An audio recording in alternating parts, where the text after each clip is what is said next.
Welcome everybody to Sabino Canyon Hike and Run, Trail Runner Lens. This is our first interview. We are doing it on Thimble Peak by Jill's choice here. Jil Albrecht is the first featured in the series.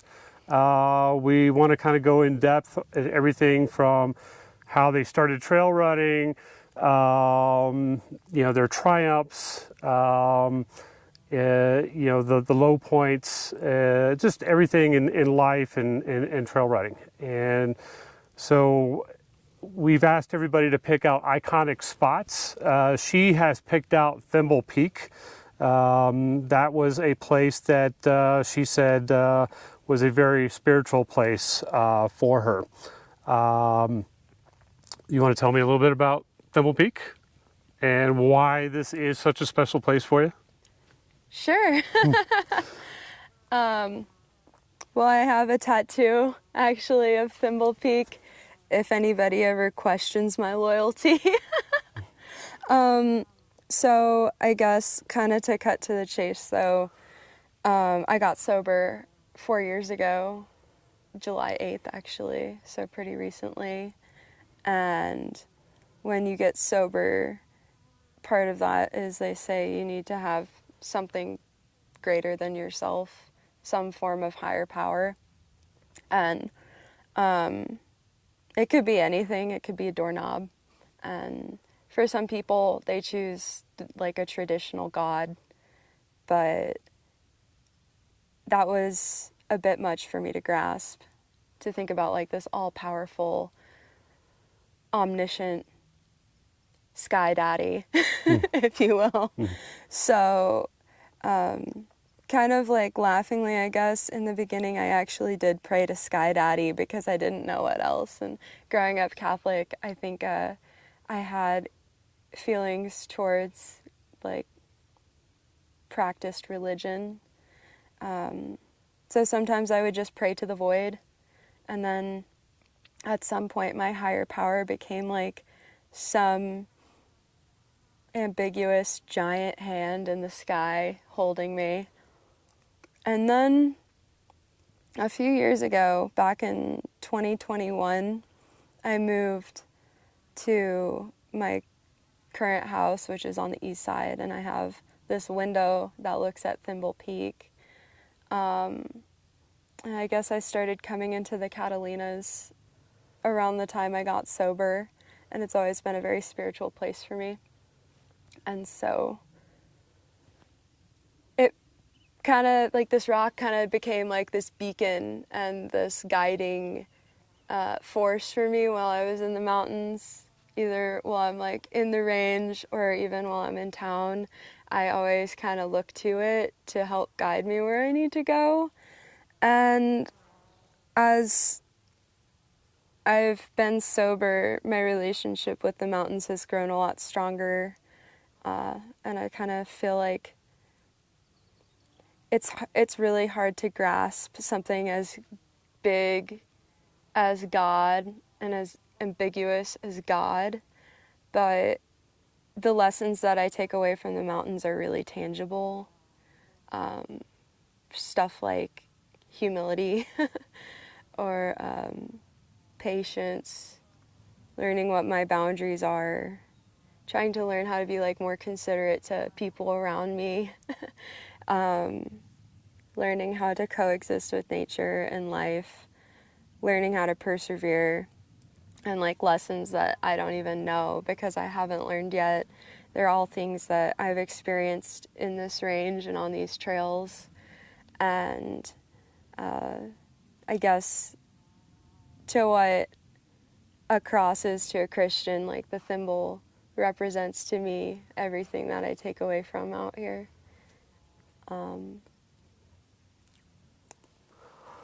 Thimble is like, Thimble was here long before I was ever here and will be here long after I'm gone. And Thimble doesn't even have to try. Thimble just is. Now, at the age of 20, you decided you wanted to do an Ironman by the age of 30. Now, had you done any trail running previous to that, or running, or were you a cyclist, or? No, not really. I I guess I was kind of a loner when I was a kid, and I was always the fat kid growing up. And I think I was like 10 or 11, and I discovered just running laps during recess because I didn't really want to play soccer with the other kids. And I guess I was like a bit of an angsty teen, as we all are, and I discovered that if I went out and ran, then I could release some of that anger. So I had run like maybe up to 5 miles at that time, but nothing more. But in 2019, you completed your first triathlon, correct? Yeah, I think Around the time, it was around the time that you had become sober. Yeah, it was a few years after. So I think it was 2021. I had kind of been dabbling a little bit more in the mountains. I actually got injured, and I had hurt my ankle, and I was off the trails for a while. I wasn't trail running yet at that point, even really. But I started biking more, and that's how I decided to do a half Ironman. So when did you first get out in the trails and start running? I guess that's a good question.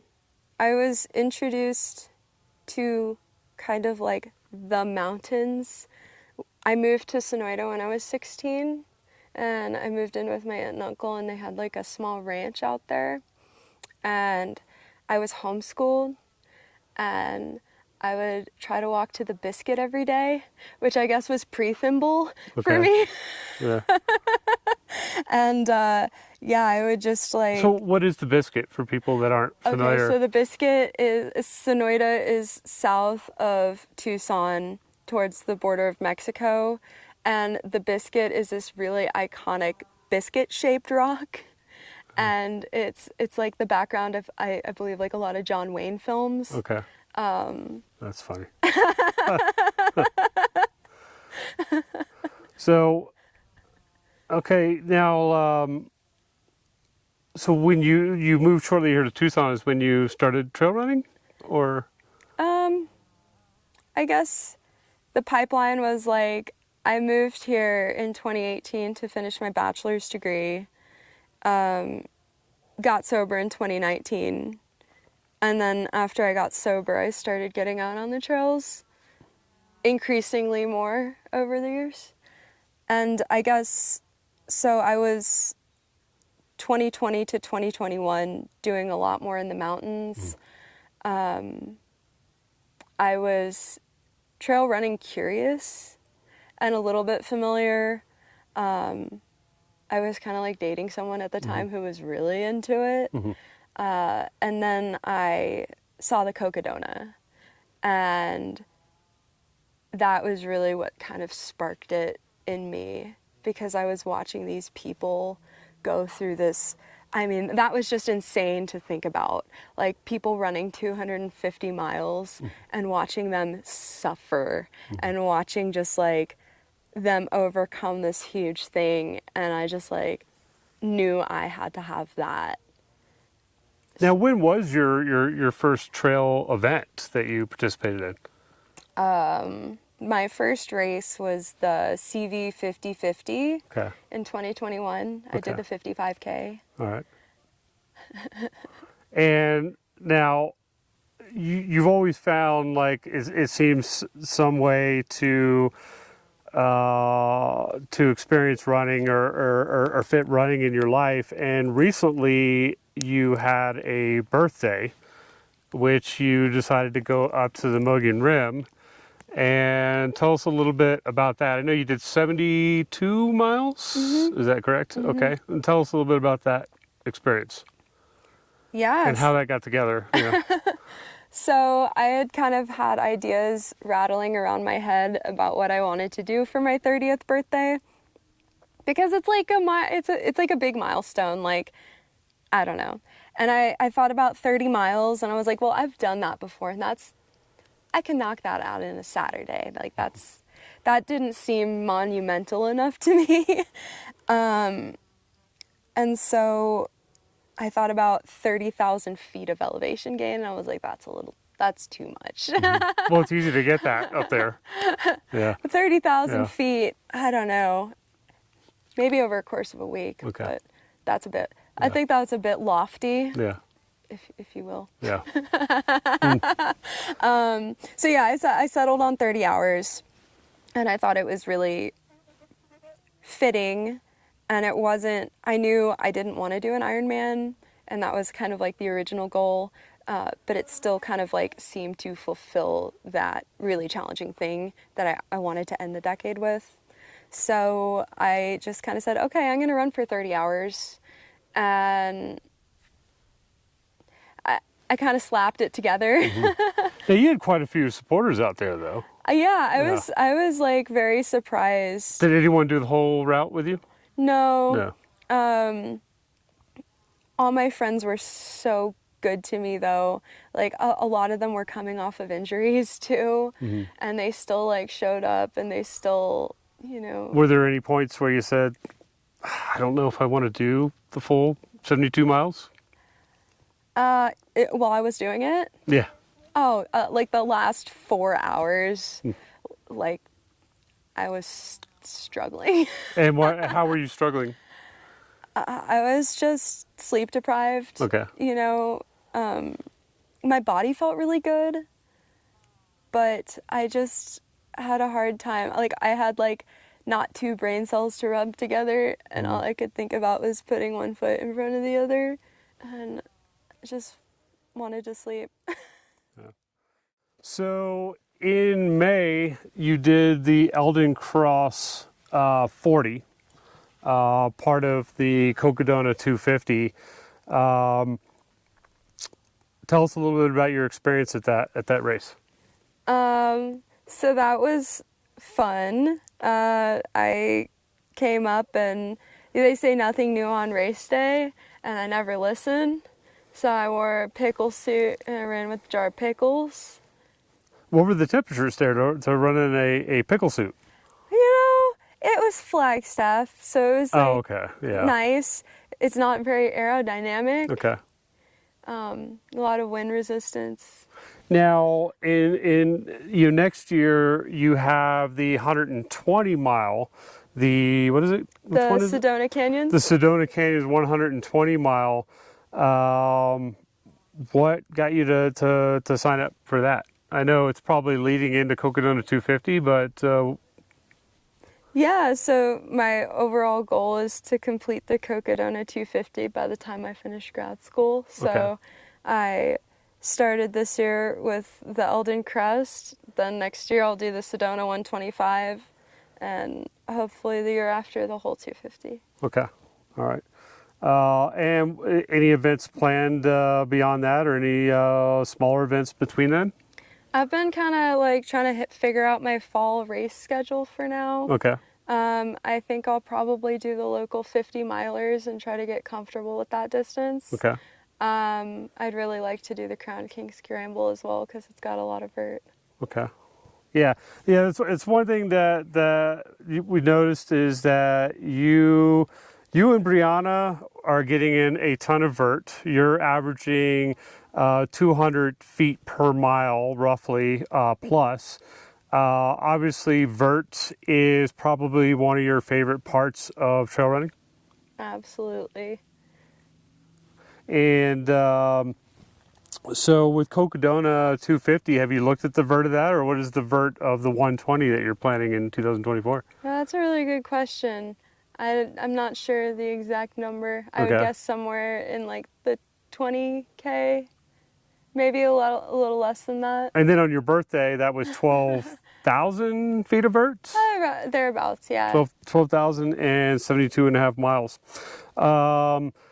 Let's talk a little bit about Sabino Canyon. What are some of your favorite routes in Sabino Canyon and beyond? So I have my favorite route, and I can really only do it in I really only do it in the spring, and I call it SCHR loop. It's where I go up Esperero Canyon, and then I go down the AZT, stop by Hutch's Pool for lunch, and then I keep going down the AZT, and I come down Bear Canyon, and then I stop at all my favorite pools in Bear Canyon, and then I come out the other side in Sabino. Okay. Yeah, and it's my favorite route because there's just like so many pools and water sources to swim in and draw from, and within the Catalinas, it's the longest loop you can make that you start and end in the same point without having to do a car drop. So it's about 26 miles. You get like a nice long run or like a nice long day without having to do like too much planning or investment. Now, you're a steward for one of the routes along the Arizona Trail, and that's where you met a guy by the name of Cliff. Tell me how he has been pivotal in your life. Yeah, so I met Cliff doing trail maintenance for the Arizona Trail, and I had signed up for the CV 55K and kind of had been getting into trail running at this time. So for my first big trail run, I did fundraising for Arizona Trail in a day, where I ran from the whole passage I maintain, which is Gordon Harabayashi to Marshall's Gulch. And he met me, I think it was at like 3 in the morning, and he dropped me off at Gordon Harabayashi, took my car all the way to the top of Mount Lemmon, and then rode his bike all the way down. And he's like, he always says yes anytime I ask him to help with anything related to this stuff. He's always down for the count. Now, out here, are there favorite times of the year to hike and run? Yeah, I appreciate like the summer for the solitude aspect of it. I also kind of enjoy the heat. But I really love the springtime when all of the water is flowing, and it's really easy to just go out and have like a big day and have all the water you need and be able to stop and swim along the way. So what are you using for nutrition on these routes? Or in racing in general? I'm still trying to figure that out currently. But my most easy to eat and digest foods currently are applesauce and baby food, and what I have coined the term potato log, which is just a Ziploc bag full of instant mashed potatoes. So in 2020, you wandered the backcountry of Yellowstone. Mm-hmm. And I know how much you find the importance of solitude in the adventures. Why is it that you find, what is it that about solitude that's so important, whether it's Yellowstone, whether it's Denali, whether it's here wandering around the canyon? Why is that so important to you? I think it's important to take time to be alone with my thoughts. And no matter like what I'm feeling, and I can feel some pretty big feelings, whether that be like sadness or anger or fear, I can take all of that out here and be alone with it for a while.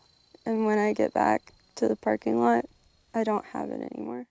Is there any local running groups that you run with here in Tucson? Yeah, I like running with Women of the Sonoran. Okay. They're really like kind, inclusive women's group. Mm-hmm. I also like Tucson Trail Runners. Their routes are really challenging, and they've helped to kind of like, I think, help me push to become a better runner. And they're out here every Thursday, right? I think every Thursday? Yeah, I think they do stuff on Thursdays. Yeah. There's people from that group. Okay. But the committed like TTR, so TTR has been around since like the 70s, Right. and they keep records of all of their runs. And their official runs are that like record kept runs are usually posted on their Facebook schedule. Right. Yeah, I know they have I don't think they have a Facebook page. It's just a Facebook group. I think, if I remember correctly. In January 2021, you met a fellow adventurer for the first time on Angel's Landing. That friendship has grown since, and what adventures have you guys shared since, and how did you meet on that adventure? Oh, I love this story. So I took a road trip through southern Utah in January of 2021. And I would wake up very early so that I could watch the sunrise in every park. And I'd never been to Zion before, and so I started this hike, I think at like 3 in the morning or something.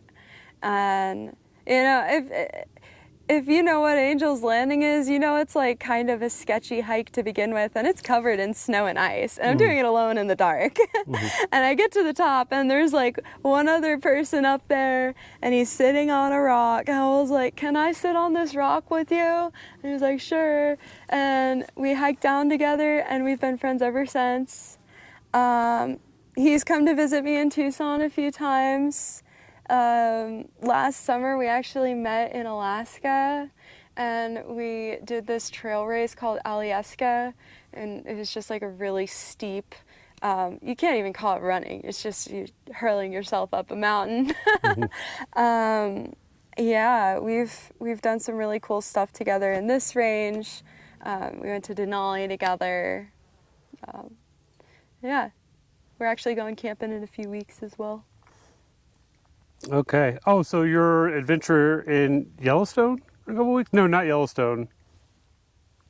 What is it? Yeah. So I'm going to Yellowstone, and I'm actually, because my connecting flight goes through Salt Lake City, and that's where he lives, I'm going to pass through both times. So we'll go camping on like the back end of my trip together.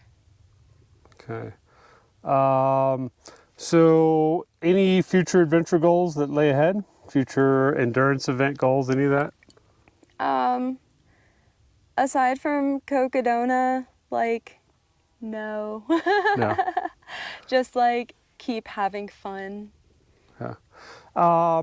So to end this interview, just a few random questions here.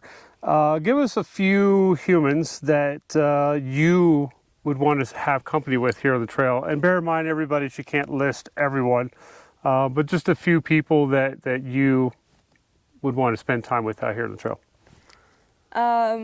The first person that comes to mind, who is one of my best friends, is Jenna, and she's just the sweetest human I've ever met, and I love spending time with her on trail, and sharing snacks together and good views and good vibes.